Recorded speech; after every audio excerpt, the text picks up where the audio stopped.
Episode की शुरुआत एक झकझोर देने वाले दृश्य से होती है, जहां युवराज सिंह ठाकुर ने पद्मा का मर्डर करवा दिया है, या कम से कम उसकी जान पर ऐसा हमला हुआ है कि पूरा मामला अब साजिश बनकर उभरता है। एडवोकेट अंजलि अवस्थी की जिंदगी इसी उलझन और असमंजस के बीच फंसी हुई दिखती है, क्योंकि अब पता चला है कि पद्मा को एक कमरे के अंदर कैद करके रखा गया था ताकि वह युवराज और महक की जिंदगी में असर न डाल सके।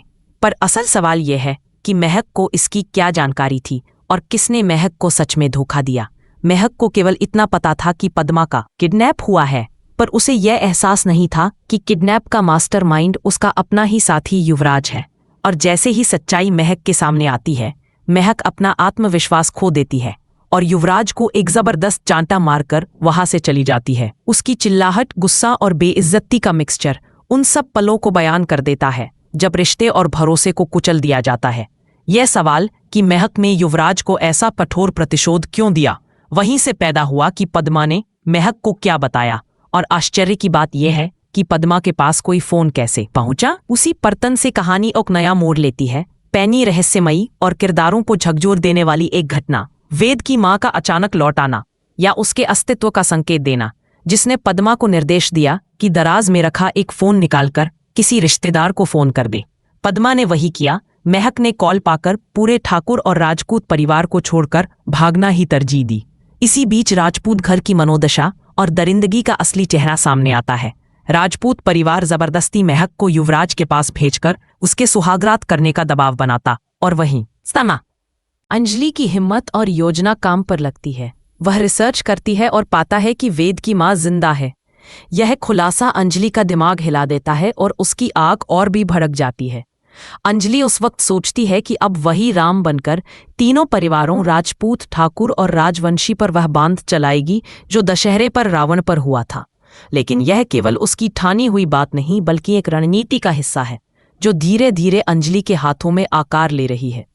कहानी वापस लौटती है चंद्रभान ठाकुर के पास, जहां वह घमंडीपन और दबंगई में अंजलि की चोल में घुस आता है और चिल्लाकर कहता है कि अंजलि ने उससे 20 लाख लिए थे सिर्फ और सिर्फ पद्मा को गिरफ्तार करवाने, अगवा करवाने और मृत्युदंड दिलाने के लिए। चंद्रभान का यह आरोप इतनी ठोस घटिया चाल पर टिका है कि पंकज सर तक दबाव में आकर अंजलि के खिलाफ जाने का संकेत दे देते हैं। वे कहते हैं कि उनके पास अंजलि के घर से मिले 20 लाख के सबूत हैं, और यही बात पंकज सर की ईमानदारी पर सवाल खड़ा कर देती है। अंजलि चंद्रभान को थप्पड़ मारती है और जोरदार स्वर में कहते हुए खुद की गरिमा और उसकी अस्मिता की रक्षा करती है। वह बार बार कहती है कि उसने न तो पद्मा को मारा है और न ही चंद्रभान से पैसे लिए हैं, और वह इस खेल को भीतर से पलटने की पूरी तैयारी में है। परंतु पंकज सर का उस समय विरोध और उनकी धमकी कि वे 1 मिनट में अंजलि को जेल में डाल सकते हैं, कहानी में नया तनाव जोड़ता है, और दर्शक यह सोचने पर मजबूर होते हैं कि क्या पंकज सर सच में भ्रष्ट हो गए हैं, या यह सब एक बड़ा दिखाया हुआ नाटक है ताकि चंद्रभान के इरादों का पर्दाफाश न हो। अंजलि को हथकड़ी पहनाकर जेल में ले जाया जाता है। वही पुलिस स्टेशन पर चंद्रभान और उसके गुर्गे बेधड़क होकर पूछताछ करते हैं, 20 लाख क्यों लिए? पद्मा कहाँ है बता नहीं तो गोली मार देंगे। चंद्रभान की यह बेशर्मी और सत्ता का घमंड दिखाता है कि किस तरह ताकतवर लोग किसी मासूम की जिंदगी के साथ छेड़छाड़ करते हैं और सच्चाई को दबाने के लिए मशीनरी का इस्तेमाल करते हैं। इसी समय भजन सिंह की तानों से भी अंजलि को चुनौती मिलती है। भजन कहता है कि अंजलि ने पद्मा के साथ गद्दारी की और अब दंड भोगेगी, पर अंजलि के हाथों का जवाब कितना तीखा आता है कि भजन का चेहरा लाल पड़ जाता है। यह दृश्य इस बात का संकेत है कि अंजलि न केवल कानूनी लड़ाई लड़ने वाली वकील है, बल्कि जब जरूरत पड़े तो वह शारीरिक रूप से भी संघर्ष करने से नहीं हिचकती। फिर कहानी का कंट्रास्ट आता है जब अंजलि को राजपूत परिवार में भेजकर सारा खेल चला दिया जाता है। सारिका सिंह राजपूत खुलेआम उसे पोछा लगाने, बर्तन धोने और खाना बनाने पर मजबूर करती है। उसे एक घर की नौकरानी की तरह इस्तेमाल किया जाता है ताकि उसके सम्मान को कुचला जा सके और पद्मा को बचाने का उल्लंघन कर दिया जाए। पर अंजलि का मन भीतर ही भीतर आग लेकर उबल रहा है। वह जानती है कि ये सब उसे तोड़ने के लिए किया जा रहा है, पर उसकी सोच उल्टी है। वह इसे सब सहने के बाद अपनी योजना के अनुसार बदला लेगी और इन सभी सीओ को गलत साबित करेगी। पंकज सर, जो बाहर से शायद चंद्रभान के साथ खड़े दिख रहे हैं, अंदर ही अंदर अंजलि की मदद के संकेत भेजते हैं। वे कहते हैं कि यह सब नाटक है और वे अंजलि के साथ हैं। पर यह भरोसा कितना टिकेगा यह देखना बाकी है। इसी पहली कड़ी के आखिरी हिस्से में हम देखते हैं कि पद्मा की टेलीफोन कॉल ने महक को झिंझोड़ दिया। महक ने युवराज को थप्पड़ मारा और राजपूत ठाकुर का डर उन पर हावी होना शुरू हुआ। अभी बहुत कुछ अनसुलझा है। अंजलि के दिमाग में अब एक स्टील सी ठान है, कैसे तीनों परिवारों को उनके कृत्यों के लिए जवाबदेह बनाया जाए, कैसे पंकज सर के अंदर छिपी ईमानदारी को सामने लाया जाए और सबसे महत्वपूर्ण कैसे पद्मा की जान को सुरक्षित किया जाए।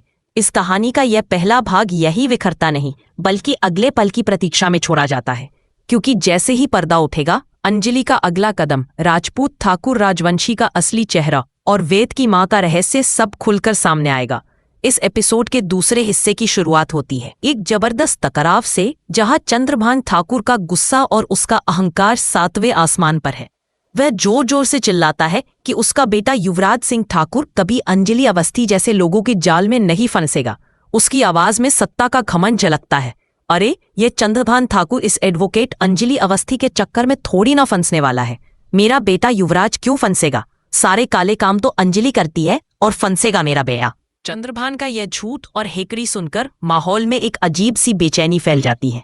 वह पंकज सर से सवाल करता है कि यह कैसा कानून है, लेकिन पंकज सर चुप रहते हैं। उनकी आंखों में झलकती है एक बेचैन चुप्पी जो दर्शाती है कि वह अंदर से किसी बड़े प्लान का हिस्सा है। तभी भजन सिंह अंजलि पर तंज कसता है, कहता है कि आखिरकार उसके ऊपर कार्रवाई हो ही गई और यह सब उसी की करनी है। वह व्यंग्य में बोलता है कि अंजलि ने पद्मा को बचाने का वादा किया था, लेकिन अब वही पद्मा के साथ गद्दारी कर रही है। उसकी बातों में जहर है पर अंजलि की आंखों में आग है। वह धीरे से खड़ी होती है और भजन सिंह को एक जोरदार थप्पड़ मारती है, इतना तीखा कि पूरा कमरा सन्ना रह जाता है। भजन के दोनों गाल लाल पड़ जाते हैं और दर्शक तक हिल जाते हैं इस दृश्य से। अंजलि का स्वर अब बिजली की तरह गूंजता है, हे भजन सिंह, तुझे पता है तू किसके सामने खड़ा है? मैं हूं एडवोकेट अंजलि अवस्थी। मेरी कोर्ट के अंदर जुबान चलती है और बाहर मेरा हाथ। उसकी यह लाइन एपिसोड की जान बन जाती है। कानून और न्याय की देवी की तरह अंजलि खड़ी है और कोई भी उसकी गरिमा को लांघ नहीं सकता। वह पंकज सर से कहती है कि उसे कोर्ट जाना है क्योंकि अब बहुत हो गया, अब रिसर्च करनी है, केस को पलटना है और सच्चाई को उजागर करना है। लेकिन तभी चंद्रभान ठाकुर अपनी चाल चलता है और पंकज सर को आदेश देता है कि अंजलि कोर्ट नहीं जाएगी। उसी वक्त दरवाजा खुलता है और राघव सिंह राजपूत आता है एक चालाक मुस्कान के साथ। वह अंजलि को पकड़ता है और उसे जबरदस्ती ले जाता है सीधा राजपूत परिवार के घर। यह कदम सबको चौंका देता है, लेकिन अंजलि को रास्ते में पंकज सर का फोन आता है, एक मैसेज जिसमें लिखा होता है कि ये सब एक नाटक है। चंद्रभान ठाकुर ने मुझे मजबूर किया है, पर मैं अब भी सच्चाई की राह पर हूं। जब समय आएगा मैं बाजी पलट दूंगा। युवराज और राघव असली अपराधी हैं। पंकज का यह संदेश अंजलि को नया हौसला देता है।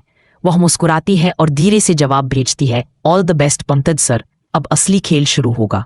इसके बाद कैमरा पट होता है राजपूत परिवार के हवेली नुमा महल पर। हवाओं में साजिश और डर का माहौल है। अंजलि के चेहरे पर आत्मविश्वास तो है, लेकिन दिल में हल्की झिझक भी। आखिर 21 साल बाद वह इस घर के अंदर कदम रख रही है, वही घर जिसे उसने कसम खाई थी कभी न देखने की। दरवाजे पर खड़ी होती है सारिका सिंह राजपूत, चेहरे पर बनावटी मुस्कान और आंखों में नफरत छिपाए हुए। वह कहती है, आओ अंजलि आओ, हम तो तुम्हारा ही इंतजार कर रहे थे।